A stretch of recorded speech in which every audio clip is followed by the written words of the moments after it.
परम संत बाबा जय गुरुदेव जी महाराज ने सत्संग सुनाते हुए कहा कि जीवात्माओं का रूहानी खजाना केवल जगे हुए महापुरुषों के पास होता है। जीवात्मा चेतन है, इसे यहाँ किसी भी चीज में मिलाया नहीं जा सकता है। थोड़े समय के लिए इसे कर्मों के आधार पर विभिन्न खोलों में बंद किया जाता है। समय पूरा होते ही, श्वासों की पूंजी समाप्त होते ही इस शरीर का निर्णय करके फिर से दूसरे खोलों यानी शरीरों में बंद किया जाता है।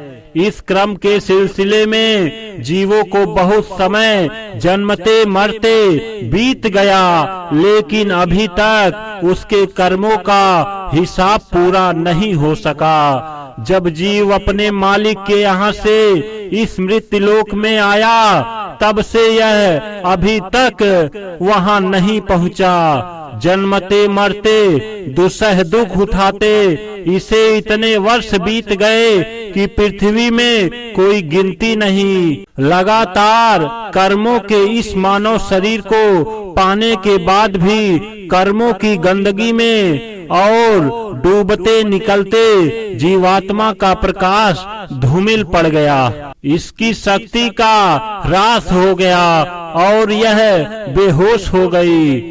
अब इसे अपनी चेतना और शक्ति का बोध नहीं है। महात्मा के पास नाम की चेतन शक्ति होती है। नाम यानी शब्द, खुदाई आवाज या आकाशवाणी, कलमा, आयतों के नाम से इसे जानते हैं। यह खुदाई आवाज संगीतमय होकर मनुष्य शरीर दोनों आँखों के मध्य भाग में सदा ही गुंजार होती रहती है, जिसके छूट जाने के कारण हम लोगों की यह दशा हुई है। नरकों और चौरासियों में इतनी मार लगी कि अब कुछ भी कहा नहीं जा सकता है। महात्मा उस चेतन सत्ता से फिर जीवात्मा को जोड़ देते हैं। नाम में अपार शक्ति है, यह सब रचना उसी की है। यह अमृत वचन है मथुरा निवासी परम संत बाबा जय गुरुदेव जी महाराज के, जो उन्होंने जीव कल्याण के उद्देश्य से उपस्थित आम जनता को अपना अलौकिक संदेश सुनाते समय कहा। उन्होंने आगे कहा कि महात्मा नाम धन के धनी होते हैं। उनके पास यह दौलत जीवों के हित में ही प्रयोग की जाती है। वे कभी भी किसी का कोई अहित नहीं करते। वे दयाल देश से, जीवों के सच्चे देश से आते हैं। उनके पास काल अंग होता ही नहीं। ताड़ मार तो भय दिखाने के लिए है, न कि कोई नुकसान करने के लिए। वह हर हाल में जीवों के ऊपर दया ही करते हैं। महात्माओं के जीवों को साफ करके, माफ करके अपने निज देश ले चलने के सब तरह के अधिकार होते हैं। वे चाहे तो किसी भी मंडल से नीचे, ऊपर के लोकों से, किसी भी योनि से जीव को ले जाए।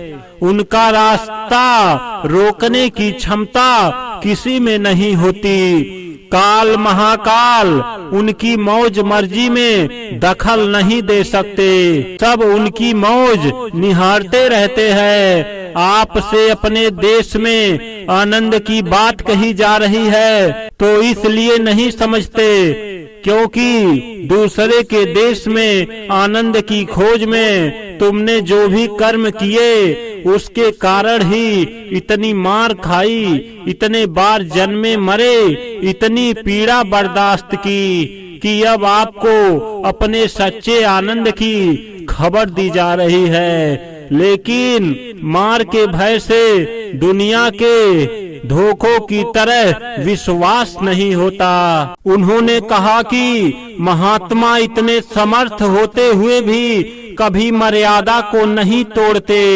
प्रेम प्यार में कोई मर्यादा का बंधन नहीं। अब की बार चलने पर फिर कभी भी इस दुख के देश में नहीं आना होगा। जीवात्मा सदा के लिए इस दुख के घेरे से निकल जाएगी। उन्होंने सभी उपस्थित जनों का भाग्य सराहते हुए कहा कि ऐसा समय जीवन में बहुत ही मुश्किल से आता है। मालिक की अपरंपार दया से ऐसा समय सुलभ हो पाया है। महात्मा जी ने जोर देकर सबको शाकाहारी रहने एवं नशों का त्याग करने के लिए कहा। उन्होंने बताया कि कोई भी मांसाहारी व्यक्ति या नशों का सेवन करने वाला व्यक्ति यदि यह सोचता है कि वह भगवान का भजन करता है तो वह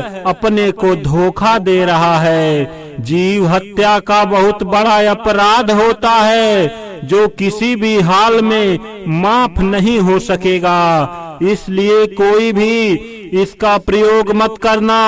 अपनी अपनी गृहस्थी में रहो। खेती दुकान दफ्तर का काम मेहनत ईमानदारी से करो, जिससे मालिक की दया बरकत आपके साथ हो जाए। कुशीनगर, अक्टूबर 2003। शाकाहारी पत्रिका 28 मई 2015 से 6 जून 2015। जय गुरुदेव।